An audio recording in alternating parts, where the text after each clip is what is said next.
कहते हैं लंका की दीवारें सोने की थीं, लेकिन उसके अंदर ऐसा एक कमरा था जिसके दरवाजे पर खुद रावण भी एक बार सोचकर कदम रखता था। उस कमरे का नाम था मंत्रकोश, जहां रावण अपनी सबसे खतरनाक साधनाएं करता था। और वही एक दिन हनुमान जी पहुंचे। पर कहानी यहां से डरावनी होती है, क्योंकि ये घटना रामायण के ग्रंथों में नहीं लिखी, बल्कि उन गुप्त आख्यानों में है जो सिर्फ ऋषियों ने बताया था।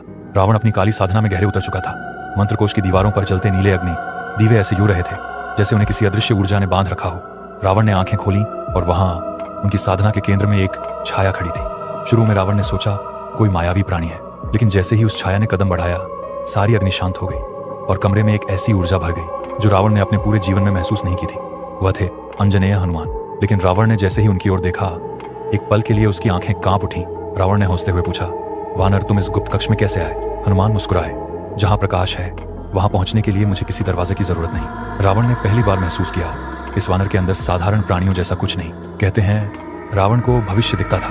उसे पता था हनुमान वह शक्ति है जो किसी भी ब्रह्मास्त्र को निगल सकती है, किसी भी तांत्रिक ऊर्जा को भस्म कर सकती है।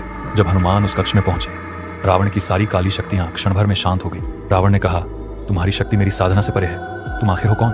हनुमान पास आए और बोल, मैं सिर्फ राम का दास हूं और यही दासत्व तुम्हारी सारी